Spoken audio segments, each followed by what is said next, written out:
festival Marsan-sur-Seine, c'est un grand nombre de rendez-vous culturels tout au long du mois d'août sur les différentes communes de Mont-de-Marsan agglomération. Alors c'est un spectacle pluridisciplinaire, alors du théâtre, de la musique, de la danse classique, contemporaine, un petit peu de tout, qui se déroule dans des lieux qui peuvent être complètement atypiques ou vraiment des petits bijoux que l'on peut redécouvrir au gré des promenades de Mont-de-Marsan agglomération. Alors ça peut être les théâtres de verdure, comme ici le théâtre de verdure du parc Jean Rameau à Mont-de-Marsan.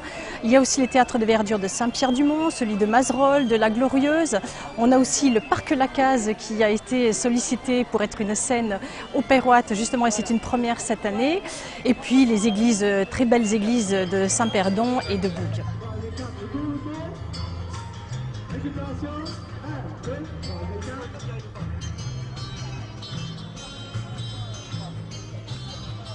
L'édition s'est très bien déroulée, donc nous avions 23 spectacles pour 12 communes cette année, 12 communes qui ont bien joué le jeu, parce qu'il faut savoir que ce sont des communes qui accueillent les artistes, qui les nourrissent, qui les accueillent, qui font vraiment un travail en amont qui est extraordinaire.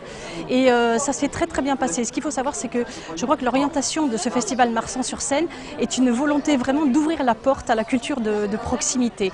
C'est-à-dire vraiment se dire que les gens qui sont de passage et qui n'ont pas l'habitude de rentrer qui n'ont jamais vu un spectacle de leur vie, qui n'ont jamais vu même une pièce de théâtre, se disent allez, l'année prochaine ou peut-être cet hiver, pourquoi ne pas refaire l'expérience de l'émotion, de la réflexion et des sentiments que l'on a eus sur ces spectacles-là dans des vraies scènes de théâtre ou des vraies salles de spectacle dans le courant de l'hiver. C'est vraiment essayer d'amener les spectateurs et le public dans la culture.